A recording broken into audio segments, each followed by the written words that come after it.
మీ business ఏదైనా మీ ఊర్లో promotion చేయాలంటే అది సుమన్ టీవీతోనే సాధ్యం. ఇప్పుడే సంప్రదించండి.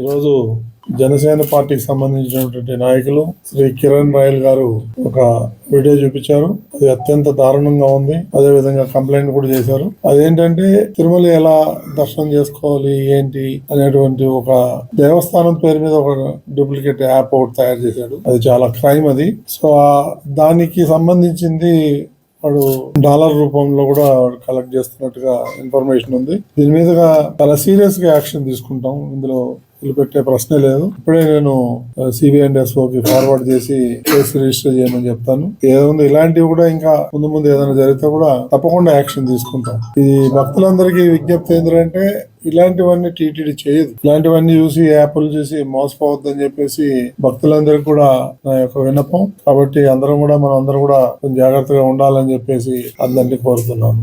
ఓం నమో వెంకటేశ్వర.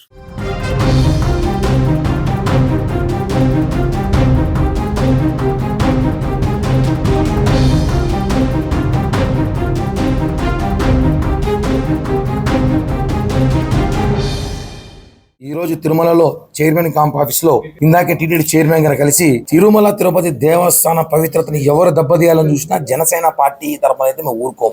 అది ఎంతటి వాళ్ళైనా సరే, ఎంత పెద్ద క్రైమ్ చేసినా సరే. పవన్ కళ్యాణ్ గారు ఏదైతే సనాతన ధర్మం అని చెప్పి కట్టుబడి దేశమంతా తిరుగుతున్నారో ఆయన సనాతన ధర్మం కోసం, అందులో భాగంగా హిందువుల మనోభావాలు దెబ్బతీసే విధంగా ఏ విషయం జరిగినా కూడా దాని మీద పెద్ద యుద్ధమే చేస్తాం. గతంలో కూడా చూసటం అనేక విషయాలపైన జనసేన పార్టీ ఫైట్ చేసే పోరాటం సాధించుకున్నాం కూడా. ఇప్పుడు తాజాగా రోబ్లాక్స్ అనే ఒక యాప్, సోషల్ మీడియాలో ఒక యాప్ ఉంటుంది రోబ్లాక్స్ అని.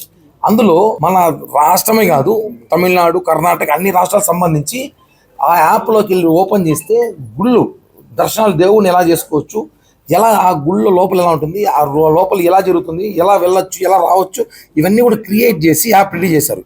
మేము తిరుపతి సంబంధించే మాట్లాడుతున్నాము. మిగతా గురించి మాట్లాడే బాధ్యత ఉంది కాబట్టి మేము తిరుపతి గురించి ఇప్పుడు చైర్మన్ గారికి వెళ్తాం కాబట్టి అల్లిపిరి టోల్ గేట్ నుంచి తిరుమల దర్శనం చేసుకొని మళ్ళీ లడ్లు తీసుకొని మళ్ళీ తిరుపతికి వెళ్ళి ఎలా వెళ్ళొచ్చు అని చెప్పి ఒక రూపంలో ఒక యాప్ క్రియేట్ చేసి అందులో దాన్ని సోషల్ మీడియాలో పెట్టి దాని ద్వారా ఉండి ఒకటి పెట్టి దానిల రూపంలో డబ్బులు వసూలు చేస్తున్నారు. దాంట్లో గేమ్ అంటే వెంకటేశ్వరంతో ఆటలాడతారా? పిల్ల చేష్టలు చేస్తున్నారు మీరు. మీ లిమిట్ ఉంటుంది, దేనికైనా ఒక లిమిట్ ఉంటుంది. దేవుడితో ఆటలాడటం ఏంది? వెంకటేశ్వరంతో ఆడుతున్నారా? క్రైమ్ దొంగలు ఎక్కువైపోయారండి. దేవుని రూపంలో పెట్టి దీని మీద సీరియస్ యాక్షన్ తీసుకోవాలని చెప్పి ఈ రోజు వాళ్ళు ఏదైతే ఒక రోబ్లాక్స్ అని గేమ్ క్రియేట్ చేసి డబ్బు వసూలు చేస్తున్నారో అవన్నీ ఆధారాలతో టీటీడీ చైర్మన్ బిఆర్ నాయుడు గారు కలిశాను. ఆయన సానుకూలంగా స్పందించి వితిన్ సెకండ్స్ ఇప్పుడే CBI&SO గారికి కూడా లెటర్ పంపించారు. మేము కంప్లైంట్ ఇచ్చాము.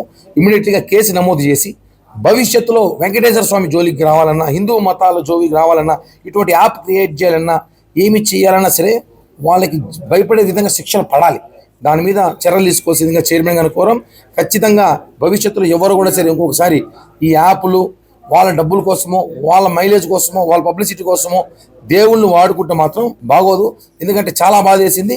ఇది మన భద్రత దృష్ట్యా కూడా, ఆలయ భద్రత దృష్ట్యా కూడా భంగం కలిగే అవకాశం ఉంది.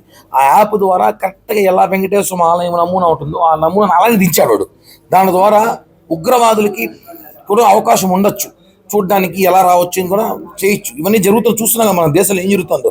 కాబట్టి ఇంకోసారి భవిష్యత్తులో ఇలాంటి జరగకుండా దీనిపైన పెద్ద ఎత్తున ఆందోళన చేయాల్సిన అవసరమైతే హిందువుల మనోభావాలకు ఉంది. కాబట్టి దీని వెంటనే చైర్మన్ గారు స్పందించారు. కాబట్టి ఇమ్మీడియట్లీగా కేసు నమోదు చేసి అరెస్ట్ చేసి ఆ యాప్ని డిలీట్ చేసిన బాధ్యత టీటీడీ తీసుకోవాల్సింది కోరుతున్నాం.